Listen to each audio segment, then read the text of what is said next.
सबसे पहले तो आपको सहज सेंटर के लिए अप्लाई करने के लिए आपको सहजcorporate.com पे आना है। इसका लिंक मैंने वीडियो के डिस्क्रिप्शन में दे रखा है, जहां से आप डायरेक्टली इस साइट पर आ सकते हो। अब यहाँ पर आप देखोगे कि सहज भी आप सभी को जिस तरीके से सीएससी में आपको सर्विसेज मिलती हैं, उसी तरीके से आपको यहाँ पर गवर्नमेंट सर्विसेज हो या फिर आपको बैंकिंग सर्विसेज हो, आप यहाँ पर देखोगे कि अकाउंट ओपनिंग हो गया, एफडी आरडी हो गया, इसके अलावा डिपॉजिट और विड्रॉल की भी सर्विसेज मिल जाती हैं और गवर्नमेंट की जो सर्विसेज हैं वो भी आप लोगों को यहाँ पर डिलीवर कर पाते हो। इसी के साथ में सहज शिक्षा करके भी यहाँ पर कंप्यूटर सर्टिफिकेट से रिलेटेड कई सारे डिप्लोमा कोर्स कराए जाते हैं, वो भी आप लोगों को सर्टिफिकेट प्रोवाइड कर सकते हो। तो यहाँ पर सहज का जो सेंटर है लेने के लिए आप सभी को इस पेज में नीचे की तरफ आना है और यहाँ पर आप सभी को ऑप्शन दिया गया है बिकम ए सहज मित्र। आप सभी को यहाँ पर ज्वाइन अस नाउ के ऑप्शन पे क्लिक करना है और यहाँ पर आपको बी ए सहज मित्र इस ऑप्शन पे क्लिक कर लेना है। अब जैसे मैंने यहाँ पर क्लिक किया है, लेकिन यहाँ पर आप देखोगे कि मेरे सामने एक क्वेरी फॉर्म आया है। यहाँ पर ये रजिस्ट्रेशन फॉर्म नहीं है, इन्होंने अभी अपनी वेबसाइट पर अपडेशन किया है, जिसकी वजह से लिंक इन्होंने हटा दिया है। तो इसका जो डायरेक्ट लिंक है वो मैं आपको दे देता हूँ, जहाँ से आप अपना रजिस्ट्रेशन कर पाओगे। इसके लिए आप सभी को retail.सहज.co.in पे आना है और यहाँ पर आप सभी को सहज सेंटर के लिए अप्लाई करने के लिए एक रजिस्ट्रेशन की टैब दिखेगी, जिसपे आप क्लिक करेंगे और यहाँ पर आप सभी को न्यू रजिस्ट्रेशन इस ऑप्शन पे आपको क्लिक करना है। अब हमारे सामने एक एप्लीकेशन फॉर्म आ चुका है, जिसमें कि आप सभी को सबसे पहले यहाँ पर इंडिविजुअल की जो टैब है इसी पे क्लिक रहने देना है। इसके बाद में एसएम कैटेगरी के सेक्शन में आना है। यहाँ पर जन सेवा केंद्र के लिए आप सभी को यहाँ पर सहज मित्र वाला जो ऑप्शन है इसे आपको सेलेक्ट कर लेना है। एरिया आउटलेट फॉर में यहाँ पर अगर आप ग्रामीण क्षेत्र से हैं तो रूरल और शहरी क्षेत्र से हैं तो अर्बन सेलेक्ट करना है। इसके बाद में mention your PM distribution ID या फिर रेफर सहज मित्र आईडी यहाँ पर मांगी जाती है। तो ये दोनों आईडियां आपके पास में नहीं होंगी तो इनको फिल करना मैंडेटरी नहीं है, इसको आप ब्लैंक ही छोड़ सकते हैं। आप कंटिन्यू के ऑप्शन पे क्लिक करेंगे। इसके बाद में आप सभी को मोबाइल नंबर के सेक्शन में आना है। यहाँ पर आपको अपना जो मोबाइल नंबर है फिल कर देना है, देन वेरीफाई मोबाइल के ऑप्शन पे क्लिक करना है। तो इतना करते ही आपने जो भी मोबाइल नंबर यहाँ पर इंटर किया होगा उस पर एक ओटीपी आएगा, जिसे फिल करने के बाद में आपको यहाँ पर वेरीफाई के ऑप्शन पे क्लिक कर देना है। तो यहाँ पर आप देखेंगे कि हमारा जो मोबाइल नंबर है वेरीफाई हो चुका है। इसके बाद में व्हाट्सएप नंबर के सेक्शन में आना है। अगर आपका ये जो नंबर आपने फिल किया हुआ सेम ही व्हाट्सएप पर भी है तो यहाँ पर आप इसे सेम एज प्राइमरी मोबाइल इस ऑप्शन पे क्लिक कर सकते हैं या फिर आप अपना यहाँ पर दूसरा नंबर कोई भी दे सकते हैं। इसके बाद में ईमेल आईडी के सेक्शन में आना है। यहाँ पर आपके पास में जो भी ईमेल आईडी है उसे फिल कर देंगे और चेक अवेलेबिलिटी के ऑप्शन पे क्लिक कर देंगे। इसके बाद में कोई अल्टरनेट मोबाइल नंबर भी अगर आप देना चाहें तो फिल कर सकते हैं, अदरवाइज ये मैंडेटरी नहीं है। आपको यहाँ per your name and detail के सेक्शन में आना है, जहाँ पर आप सभी से सबसे पहले तो यहाँ पर पैन को अपलोड करने के लिए बोला जाता है, जिसमें कि आप सभी को यहाँ पर अपना जो पैन कार्ड है उसे स्कैन करके आपको अपलोड कर लेना है। तो यहाँ पर आप देखोगे कि हमने पैन को अपलोड कर दिया है और यहाँ पैन अपलोड होते ही हमारा जो डेटा है देखोगे कि ऑटोमेटिक यहाँ पर फेच हो चुका है। पैन पे जो भी रिकॉर्ड यहाँ पर दर्ज थे वो ऑटोमेटिक यहाँ पर फिल हो चुके हैं। आपको नीचे की तरफ आना है। यहाँ पर आप देखेंगे कि सैल्यूटेशन का जो ऑप्शन है मिस्टर मिसेज जो भी आपके नेम के आगे लगना चाहिए उसे आपको सेलेक्ट कर लेना है। इसके बाद में इस पेज में नीचे की तरफ आना है। मोस्टली जो इन्फॉर्मेशन है आप देखेंगे ऑटोमेटिक फिल हो चुकी है। यहाँ पर मेल फीमेल जो भी जेंडर है इसको आप चूज कर लेंगे और मैरिटल स्टेटस यहाँ पर अगर आप मैरिड है सिंगल है सेलेक्ट कर लेंगे। इसके बाद में आप सभी को सेव एंड कंटिन्यू के ऑप्शन पे क्लिक कर देना है। अब इतना करते ही आप सभी के सामने अपलोड डॉक्यूमेंट का एक पेज आ जाता है, जहाँ पर आप सभी को सबसे पहले तो यहाँ पर आपकी जो फोटोग्राफ है पासपोर्ट साइज की वो आपको यहाँ पर अपलोड करनी है और यहाँ पर आपको सेलेक्ट एड्रेस प्रूफ के सेक्शन में यहाँ पर आना है। आपको यहाँ पर कई सारे डॉक्यूमेंट देखने को मिलते हैं, जिसमें कि आधार कार्ड, ड्राइविंग लाइसेंस, पासपोर्ट या फिर वोटर आईडी कार्ड। तो इनमें से आपके पास में जो भी डॉक्यूमेंट मौजूद है एड्रेस प्रूफ के तौर पर वो आपको यहाँ पर सेलेक्ट कर लेना है। जैसे कि मैं यहाँ पर आधार कार्ड दे रहा हूँ तो यहाँ पर मैं आधार का जो ऑप्शन है सेलेक्ट करूंगा। देन हमें जो अपलोड का ऑप्शन दिया गया है इस पे क्लिक करके हमें अपने आधार की जो कॉपी है उसे जेपीजे या फिर पीएनजी या फिर पीडीएफ फॉर्मेट में अपलोड कर लेना है। और यहाँ पर आप देखेंगे जैसे मैंने डॉक्यूमेंट अपलोड किया है यहाँ पर डेटा जो है फेच होना स्टार्ट हो चुका है। कुछ सेकंड के अंदर आप देखेंगे कि आपके आधार कार्ड पर जो भी एड्रेस मौजूद था वो भी यहाँ पर ऑटोमेटिक फेच होकर के फिल हो चुका है। यहाँ पर भी मोस्टली जो इन्फॉर्मेशन है वो आपको फिल करने की जरूरत नहीं है। आपको क्या करना है, जो इन्फॉर्मेशन यहाँ पर फिल नहीं है जैसे कि ब्लॉक का जो सेक्शन है उसमें ब्लैंक है तो यहाँ पर हमारा जो भी ब्लॉक है इसको सेलेक्ट कर लेंगे। अब इसके बाद में आप सभी को अपने सेंटर का जो लॉन्गिट्यूड है लैटिट्यूड है वो आप सभी को यहाँ पर फिल करना होगा। ये आपके सेंटर की जो लोकेशन है उसको साबित करेगा। कोई भी वेरिफिकेशन के लिए अगर विजिट करेगा आपका सेंटर कहाँ पे मौजूद है उसकी जो इन्फॉर्मेशन है कंपनी कंपनी के पास में चली जाएगी। तो इसके लिए आप सभी को यहाँ पर ये जो डिटेल है ये फेच करने की जरूरत होगी। तो यहाँ पर आपको एक नया ऑप्शन अब देखने को मिलेगा गेट करंट लोकेशन का, जिसपे कि अगर आप क्लिक करेंगे और यहाँ पर अलाउ के ऑप्शन पे क्लिक करेंगे तो आपकी जो लोकेशन होगी करंट जो भी जीपीएस आपके फोन से कनेक्ट होगा वो यहाँ पर ऑटोमेटिक फेच होकर के आ जाएगी, जिसमें कि आप सभी को यहाँ पर इसे फिल करने के बाद में रिव्यू एंड सबमिट के ऑप्शन पे क्लिक करना है। अब जैसे कि आप देखोगे मैंने सबमिट के ऑप्शन पे क्लिक किया है, लेकिन ये जो है सबमिट नहीं हुआ है। हमारे सामने एक एरर आ चुका है जिसमें कि आप देखेंगे परमानेंट एड्रेस सिटी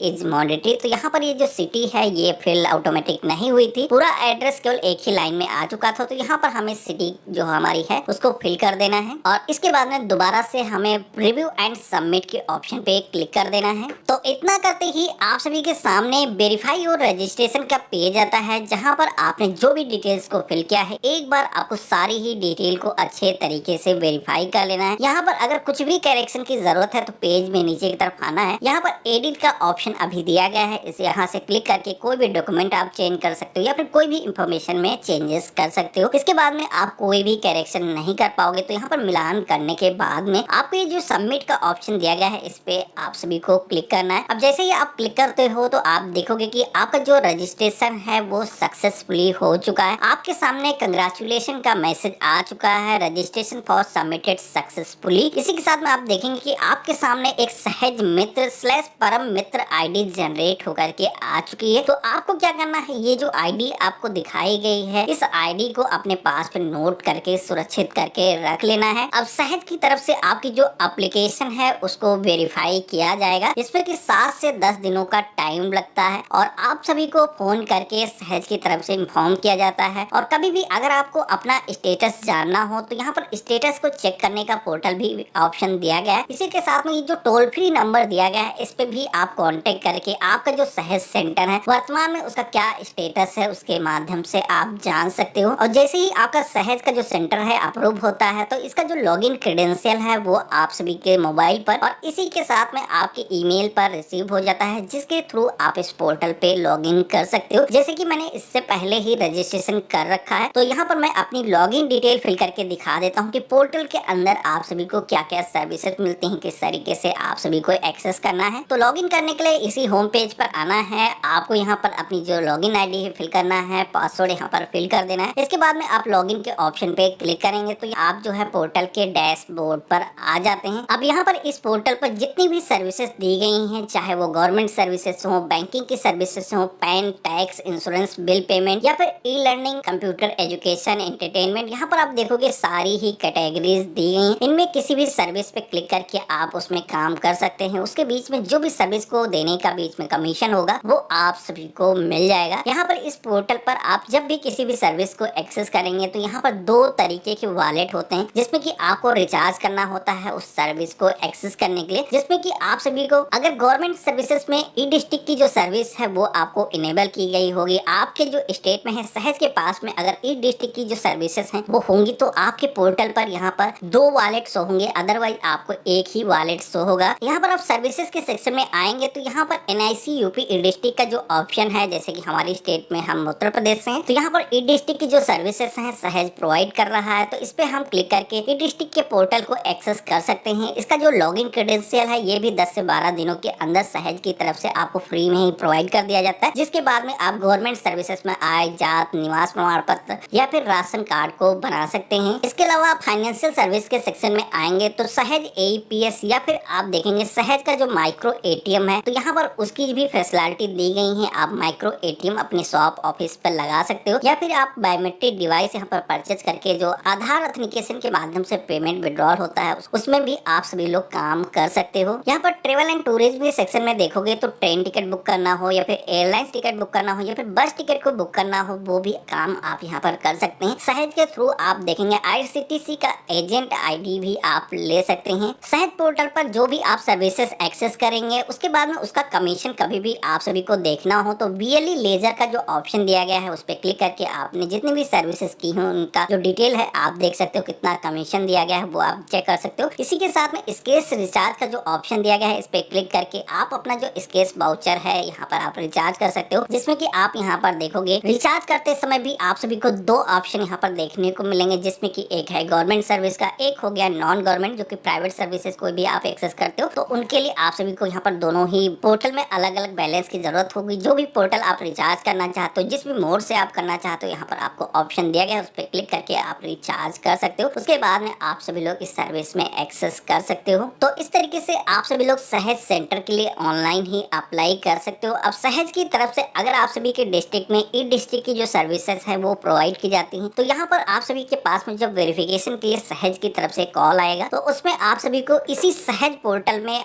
रिचार्ज करने के लिए बोला जाएगा, जिसमें कि आप सभी को सहज आईडी को एक्टिवेट करने के लिए वो वॉलेट अमाउंट रिचार्ज करना होगा। स्टेट टू स्टेट वेरी करता है कि आपके यहाँ कौन कौन सी सर्विसेज अवेलेबल है, उसके हिसाब से ही आपको सहज चार्ज करता है। तो इसके लिए आपको यहाँ पर जो नंबर मैंने स्क्रीन पे दिखा रखा, इस नंबर पर आपको कांटेक्ट करना है, इनसे इंफॉर्मेशन लेनी है। जब भी आप सभी को जो सहज आईडी है अप्रूव होकर के आपको मिल जाए, उसके बाद में इसी पोर्टल में आकर के उनके बताए गए तरीके से ही आपको रिचार्ज करना है। तो आशा करता हूँ आज का जो वीडियो है आप सभी को काफी पसंद आया होगा। वीडियो पसंद आए तो इसे लाइक करेगा, अपने और भी फ्रेंड्स और फैमिली में शेयर करेगा। इसी तरीके के और भी इंटरेस्टिंग वीडियो देखने के लिए अगर आप चैनल पे नए हो तो चैनल को जरूर सब्सक्राइब करिएगा। हम मिलते हैं अपने नए वीडियो में, तब तक के लिए गुड बाय, जय हिंद।